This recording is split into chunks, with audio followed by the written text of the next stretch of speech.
Radio Sucesos 101.7 FM presenta su noticiero Sucesos, un periodismo libre para una democracia plena. Los hechos y las opiniones de los sucesos que marcan nuestro tiempo.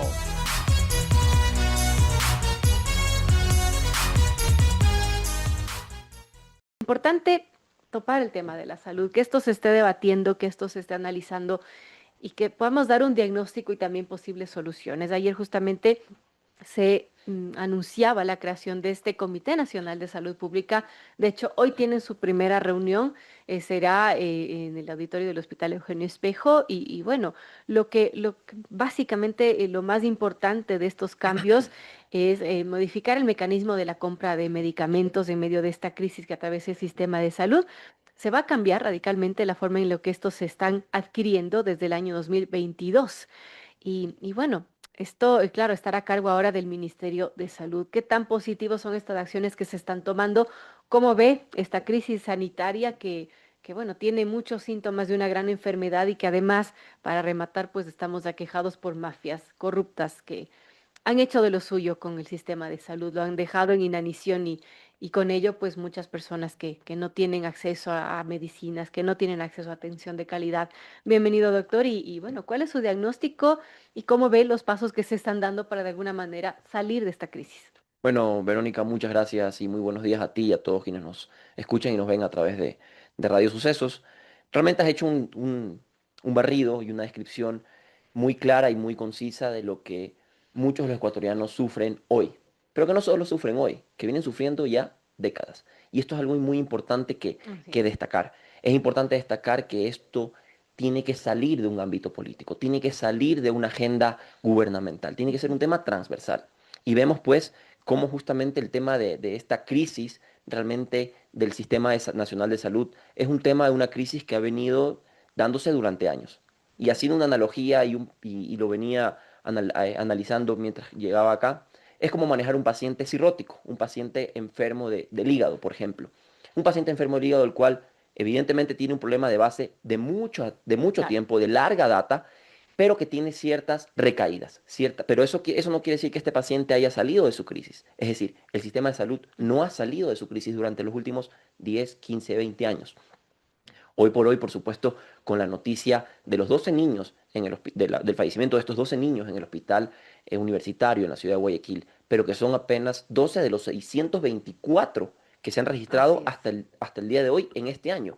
Es un detonante más. Es como si este paciente cirrótico estuviera durante una de esas crisis en las cuales pierde incluso su racionamiento, Ujú. pierde incluso su estado mental como tal, y es decir, entra una encefalopatía hepática, para usar un término En correcto. coma. Exactamente. Hacerlo más fácil. Y realmente genera una crisis la cual detona, y Ujú. detona y genera alarmas. Pero estas alarmas, claro, las alarmas también se detonaron hace 5 años a propósito de la pandemia, y pareciera que los ecuatorianos tenemos memoria corta y realmente empezamos a hablar de un tema solamente cuando salen este tipo de Así es. sucesos.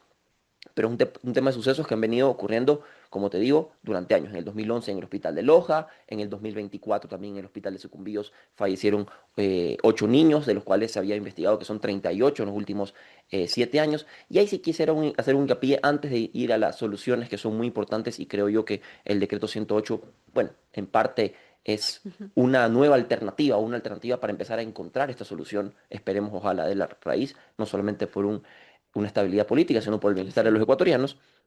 A mí, yo sí quisiera hacer un hincapié, sobre todo en el comportamiento de algunos asambleístas que siguen pretendiendo politizar el Ujú. tema de salud, siguen pretendiendo buscar esto como un botín político, y lo vimos durante el año particularmente 2020, donde gran cantidad de denuncias se dieron a asambleístas. El mismo presidente Lenín Moreno dijo en un medio colombiano que es conocimiento público que los asambleístas gestionan cargos a través de un botín importante, que es el tema de la salud pública. Pero ¿por qué es tan importante el botín político, o por qué es tan apetecido por funcionarios, o en este caso mal apetecido, y porque los asambleístas no pueden gestionar cargos públicos, obviamente?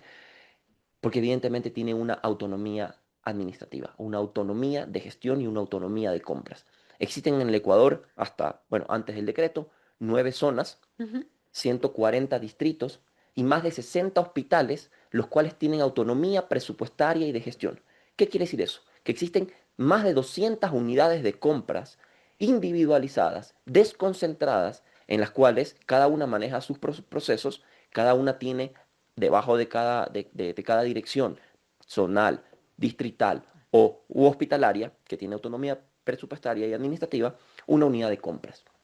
Una unidad de compras que, como tú bien lo decías, muchas veces está manchada o incluso tomada por mafias, porque y evidentemente llegar a tener un control de 200 y pico Así de es. unidades administrativas de compras públicas es realmente imposible para la Contraloría, para un ministro y para Fiscalía.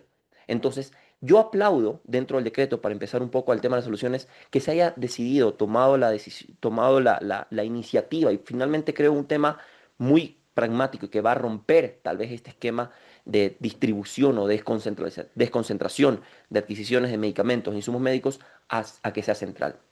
Y esto no es un tema nuevo, no es Claro. un tema que no hay que inventarse el agua tibia en estas cosas. Vemos aquí, por ejemplo, tres grandes cadenas farmacéuticas, o las, si queremos meter tal vez a las medianas, 8 o 10, de las cuales tienen un solo centro de compra, un solo centro logístico, un solo centro en el cual se coordina la adquisición de medicamentos, en el cual se coordina el manejo de stock, en el cual se redistribuye también en un sinnúmero de farmacias a nivel nacional. ¿Y por qué entonces, si es un modelo eficiente, no poderlo replicar a la función pública, no poderla Claro. replicar a la gestión, en este caso del Ministerio de Salud Pública? Y claro, una vez entonces que ya perdemos el control, o mejor dicho, tomamos el control a nivel central y les rompemos la autonomía financiera y administrativa a nivel distrital, hay que ver qué tan apetecido van a ser las coordinaciones zonales, qué tan Claro que apetecidas van a sí. ser las direcciones distritales y qué tan apetecidas podrían ser las gerencias de los hospitales cuando ya no hay presupuesto. Y la otra Mm. medida que ha tomado el presidente Noboa, en este caso con el decreto 108, es eliminar esta estructura y volver a una división provincial, como se manejaba antes del Bueno, mucho se mencionaba que 2006. estas zonales no tenían mucho sentido en la clasificación, ¿no? Por ejemplo, el hecho de que se tenga que ir a comprar medicina de Sucumbíos cuando estás por otro lado, era difícil esa clasificación. A mí no me gusta tampoco irme a los extremos a simplemente criticar por criticar y pensar, y nuevamente, como te digo, como estamos en una crisis la crisis está agudizada, porque no quiero decir que estamos ahorita en una crisis, sino que la crisis está Así agudizada es. como tal. Yo no quisiera tirar todo como que si nada serviría. Yo coincido con que las divisiones podrían manejarse de una forma zonales o distritales. Sin embargo, como tú dices, la redistribución distrital o de las zonas estaba mal manejada, bajo mi criterio. No Ujú. podía ser posible que una zona, la zona uno, sea todo el norte del Ecuador, manejando Esmeraldas, Carchi, Babur y Sucumbíos, en los cuales incluso en temas epidemiológicos, en temas de Ujú. enfermedades, en temas de, como tú decías, de una persona que tenía que ir a resolver un problema, tenga que de Esmeraldas irse hasta Tulcán, realmente no tenía mayor Así sentido, es. y la distribución creo yo que estaba realizada desde el escritorio. Pero cuando uno empieza a trabajar en el territorio, tuve la oportunidad yo de ser médico rural en Tihuinza, ¿sí? Uno se da cuenta que las soluciones sí necesitan cierto grado de desconcentración, pero procesos realmente que tengan que ver con procesos médicos, con procesos de evaluación de la calidad de los servicios, con procesos de monitorización de cómo se está comportando Claro. alguna enfermedad u otra, pero no tenemos por qué desconcentrar la parte presupuestaria. Y creo yo ahí que, si bien es cierto la medida de regresar a las direcciones provinciales es una medida, eh, pues hay que volver a intentar, o hay que volver Sí. es como recular Así es. hacia lo que fue antes. Yo tal vez hubiera generado una reestructuración de las zonas, sí, respetando la capite 2 del artículo 1 del decreto 108, en el cual dice que la adquisición de medicamentos, insumos médicos, se lo va a hacer a nivel central. Entonces, yo creo que es una medida a la cual esperemos que sea sostenible, esperemos que sea una medida que empiece a generar una solución transversal, Así es. una solución estructural del sistema de salud, que no necesita parches, que no necesita medidas a corto plazo, que tampoco necesita que asambleístas se paseen por todos los hospitales sin ser médicos, sin ser técnicos, Ujú. pretendiendo pues que está la solución ahí, o quizás husmeando a ver qué pueden No, y pescar. cuando se politiza un tema, pues no lleva a nada bueno. Son las 7:56. Conversamos con el doctor Eduardo Erdocia Pastos, él es médico especialista en gestión sanitaria y salud pública. Hablamos de esta crisis sanitaria y bueno, lo que se está haciendo, las acciones que se están tomando para tratar de alguna manera, eh, reanimar a este paciente que es del sistema sanitario que ahora mismo está en una crisis profunda. Y este Comité Nacional de Salud Pública, creado recientemente por el presidente, se suma a otros dos que ya existían y que también son presididos por el Ministerio de Salud. Y aún así el sistema público atraviesa una de sus peores crisis y diría que lo más preocupante, doctor, son las mafias que han tomado estos hospitales. No puede ser posible que hemos hasta normalizado noticias que se mate gente en los hospitales. Llegan con pistola y los matan, matan gerentes, matan autoridades bueno, llegamos a eso, a que las mafias manden en los hospitales. Me espeluzna. Realmente, como tú decías, y no es un tema de actual, ¿no? Tuvimos muertes y asesinatos en el año 20, en el 2020, en el 2021, 2023, de justamente funcionarios, coordinadores administrativos financieros, que al final del día tal vez son cargos medios, pero tomadores de decisión al momento de adjudicar, o sí, adjudicar un contrato o no, o ver a quién doy preferencia o no. Y muchas veces Así es. veía justamente, porque bueno, como está ahorita justamente el paciente en crisis, hemos visto pues a ex ministros de salud, a muchos funcionarios públicos también salir en radios, en medios, llamando la atención o generando esta alarma. Hemos escuchado al doctor Ruales, hemos escuchado al doctor Sarracín, hemos escuchado al doctor Andino, tres ex viceministros de Salud Pública hablar sobre el tema, hablar sobre la crisis. Realmente que hoy, como te digo, no es una crisis actual, es una crisis agudizada. Y es una crisis agudizada eh, también por una reducción presupuestaria y demás, pero en función de lo que mencionabas y comentabas, claro, Ujú. como yo tenía desconcentrada el proceso de administración, el proceso de compras públicas, así como también tenía Claro. una capilaridad muy importante en la cual las mafias podían penetrar. Podían penetrar porque, claro, dependían de muchísimas personas la decisión o toma de decisiones en cuanto a la adquisición de medicamentos. Por eso esperaría yo que, como te digo, Claro. el numeral 2 del artículo 1 de este decreto, ojalá empiece a reducir esto aquí porque se debería de ser mucho más transparentes los procesos y sobre todo al momento de centralizarlos sí vamos a poder tener un mayor control de las autoridades, tanto de ejecutivo como también las de control como fiscalización, como fiscalía, perdón, y contraloría. Y hay algo que también marca un poco la crisis agudizada. En los últimos 20 años hemos tenido, perdón, en los últimos 25 años hemos tenido 26 ministros de salud. Es decir, un ministro de salud no alcanza ni siquiera a sentarse, a entender la problemática que ya tiene que ser cambiado. Y Así durante es. este gobierno ya hemos tenido 5 ministros de salud Así es. en los 2 años. Entonces realmente también denota esta falta tal vez de estrategia que esperaría yo que el ministro Jimmy Martin pueda tener, ojalá, una continuidad y una sostenibilidad política, porque para este tipo de decisiones o este tipo de transformación de un sistema tan corrompido durante tantos años, esto no se soluciona en un mes, en 4 meses, que es la tasa de Así rotación es. que tenemos por ministerio aproximadamente, sino que se resuelve de forma transversal, de forma con periodos de larga ejecución. Y bueno, también a esto hay que sumarle, doctor, el hecho de que también ha habido recortes presupuestarios importantes. Entonces, la pregunta es cómo hacer más con menos plata. Ahí hay dos cosas que me gustaría hacer hincapié. Una, que evidentemente el recorte presupuestario afecta directamente, pero también hay Claro. algo cierto. Todavía no podemos hablar de cuánto se necesita para cubrir satisfactoriamente, eficientemente y No hay más. y con oportunidad de prestación de los servicios de la salud a una población en la cual se van 17 millones en un hospital por sobreprecio, 4 millones de dólares en desperdicios en medicamentos, por ejemplo, en el Hospital Andrade Marín en el Ujú. 2020. Entonces, todavía no podemos tener un presupuesto claro, porque claro, mientras las mafias estén metidas, mientras Claro. existan desperdicios, mientras existan sobreprecios, mientras exista un sistema que no sea eficiente en cuanto a la prestación, no vamos a poder saber o tener un diagnóstico real de cuánto se necesita. Por supuesto que sí, una reducción impacta negativamente en la gestión de un Claro. ministerio, pero también hay que ir hacia el otro camino. No es reducir el presupuesto general del Claro. Estado o el presupuesto asignado al ámbito de salud, pero también tenemos que ir hacia el camino de la eficiencia.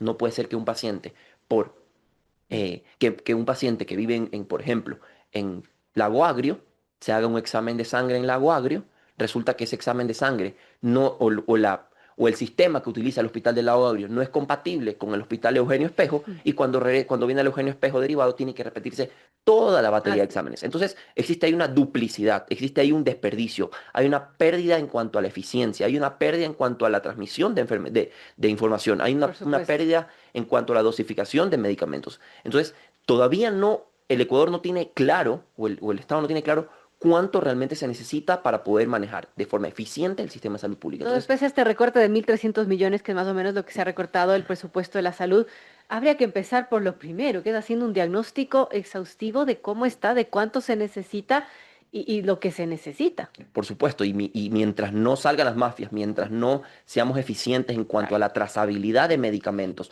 mientras los medicamentos que estemos utilizando no se desboten o se desperdicien medicamentos por fecha de caducidad. Es Claro. impresionante que hoy por hoy, 2025, con inteligencia artificial, con métodos de trazabilidad de medicamentos, de insumos médicos sofisticados, con inteligencia artificial que te ayudan a decir, oye, está por caducarte esto de aquí, oye, no necesitas comprar tanto o te falta esto de aquí.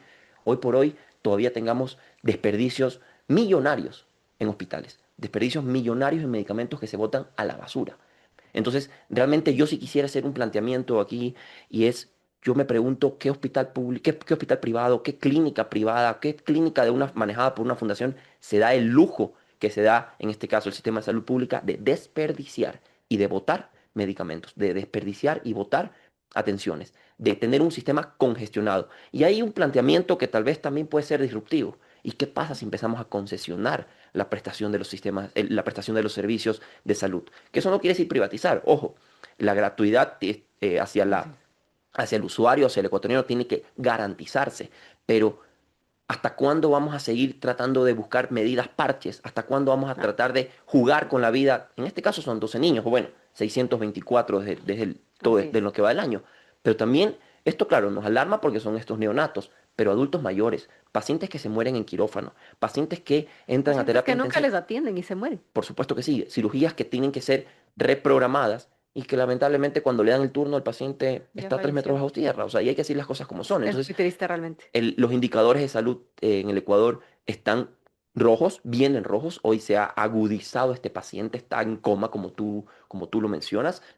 Y yo sí creo que estas medidas drásticas, y es muy claro ver, o sea, hay que comprar una carretera, por ejemplo, la Panamericana Norte, la cual está concesionada, que está en perfecto estado, y vamos a ver qué pasa con, por ejemplo, la carretera eh, eh, Riobamba-Payatanga, Guayaquil, la cual realmente está en Ujú. pésimo estado, es supuestamente una carretera que debe durar 60 años, y que claro, que yo preferiría, y tú le preguntas, muchísimos usuarios prefieren pagar ese dólar de peaje que esté concesionado, en este caso no se podría pagar o cobrar por el sistema de salud, pero sí manejar la prestación a un externo. ¿Por qué no pensar en este modelo que no es un modelo también nuevo, que es un modelo que funciona en algunos países de forma muy eficiente?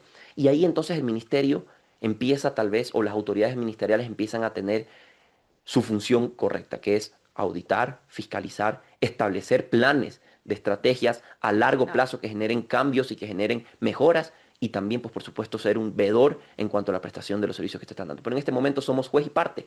Por eso es que también los ministros, tal vez con razón, salen, mejor dicho, a generar excusas, es decir, no, porque es sobre sí Ujú. mismos quienes estarían generándose un harakiri al momento de salir a decir una noticia la cual es transparente. Entonces empezamos a decir, no, no, es que no son 12, son solo 2 que se murieron con KPC, pero los otros 10 murieron. Entonces, no importa si es el número, o sea, no puede ser que que este debate esté en torno a si son 12 o 10 o 14 o 18.